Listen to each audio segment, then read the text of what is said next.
A Trump judicial nominee literally broke down during a Senate judiciary hearing. Can you speak to that? Did you say that you wouldn't be fair to members of the LGBT community? Senator, that was that was the part of the letter.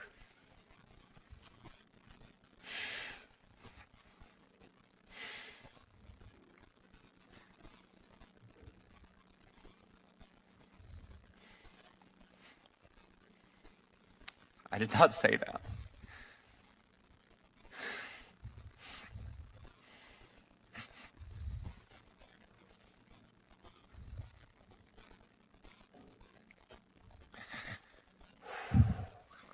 I apologize. It's all right.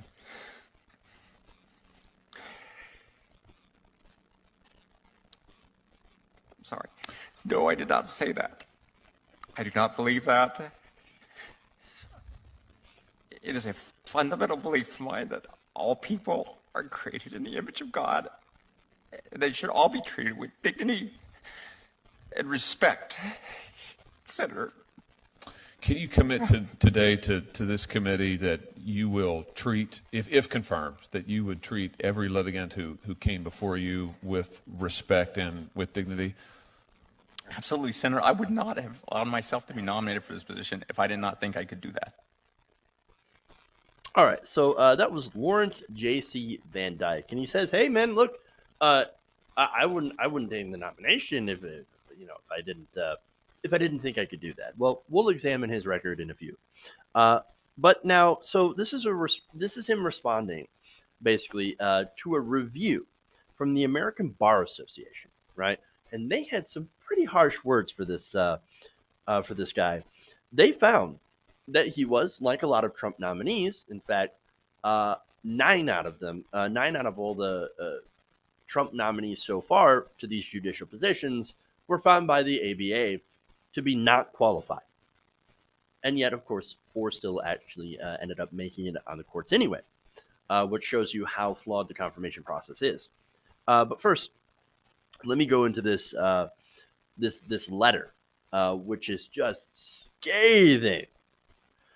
Now, they said that Mr. Van Dyke's accomplishments are offset by the assessments of interviewees, that Mr. Van Dyke is arrogant, lazy, an ideologue, and lacking in knowledge of the day-to-day practice, including procedural rules. There was a theme that the nominee lacks humility, has a, quote, entitlement temperament, which explains the tears, does not have an open mind, and does not always have a commitment to being candid and truthful. And of course, what the question being asked of Mr. Van Dyke stems from is some people interviewed in the assessment of Van Dyke worried that he would not be, quote, fair to persons who are gay, lesbian, or otherwise part of the LGBTQ community. And this, of course, is because he's a fairly well-known, basically a Christian extremist. That's like really kind of the best way to say it. So now, of course, he gets this scathing letter read to him by the American Bar Association, and he breaks down and pulls essentially a Brett Kavanaugh. Now, you remember Brett Kavanaugh during those hearings? He turned on the waterworks too, and they call women too emotional, right? No, he turns on the waterworks, and look, he's a Supreme Court justice now. He even got Democrats to vote for his confirmation. Democrat, ridiculous, right? No, he pulls a Kavanaugh, and because, again, it works. Now, look, I don't know this guy personally, and he's got a long record of being anti-LGBT, and I'll read that to you, but I don't know him from Adam, right? But I do trust the American Bar Association, even though there is criticism from Republicans and even some Democrats that say, look, they're a little too hard on some of these Trump judicial nominees. Right. But anyway, look, again, this is based off his previous work. And I'm not sure if he feels the same way, to be fair, but I think it's very likely that he does. So now let's look at his record, right? So now the Leadership Conference on Civil and Human Rights had detailed that Van Dyke had consistently attacked LGBTQ rights and fought against reproductive freedom for more than a decade. Okay, so now an example of that. He wrote an anti-marriage equality op-ed, which asserted that children on average fare best in stable two-parent families.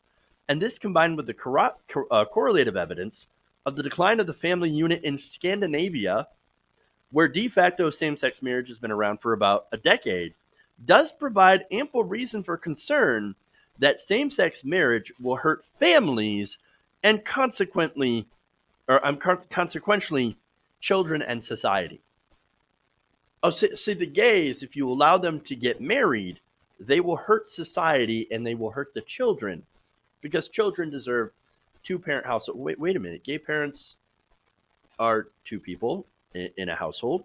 Instead of a mom and a dad, you have two dads or two moms. But that's a two-parent household, right? Oh, but it's not the kind of two-parent household that you like. So obviously it doesn't count and ends up hurting children. Yeah, okay, ask any child of a same-sex family whether or not they feel robbed by having two dads and two moms or two moms instead of a mom and a dad. I don't think it makes any difference. All right, so now there's more. In 2010, Mr. Van Dyke authored an amicus brief in the case Christian Legal Society versus Martinez, where he argued that college student groups had a First Amendment right to exclude LGBTQ students from membership. Oh, you want to be a member of our group? Sorry, you're gay. Not going to have it. Not going to have it. Okay. More. In his brief, Hollingsworth versus Perry, he defended state bans on marriage equality. His argument, or one of his arguments, is that a state's decision to ratify the sexual union between a man and a woman confirms a deeply significant understanding of human relationships and encourages such unions as the standard for the human family. So he's trying to make a scientific argument, which is laughable, against allowing states to have same-sex marriage. So he's saying, "Hey, look, I don't think it's natural." Which marriage isn't even a natural institution. It's not in nature. You don't see animals getting married. All right. But no, he argues, no, well, it's natural. And so, look, you can't have the gays get married because it upsets the natural balance of the world. Come on, dude. Ridiculous.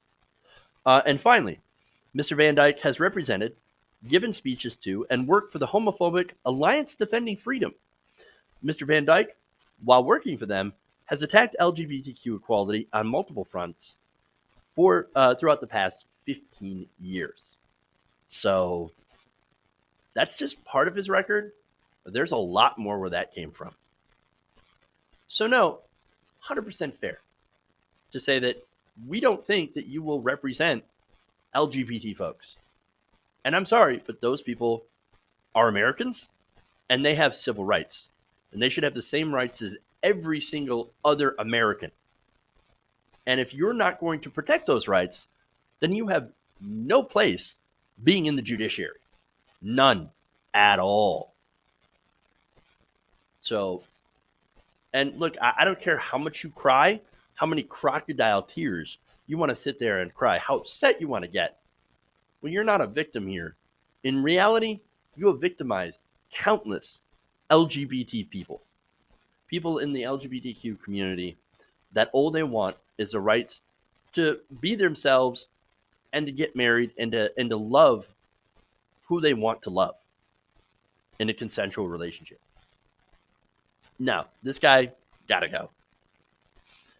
So he can go and cry his crocodile tears somewhere else because it looks like nobody's buying it. Hey guys, hopefully you enjoyed that free video. Now I'm going to have to ask you a favor.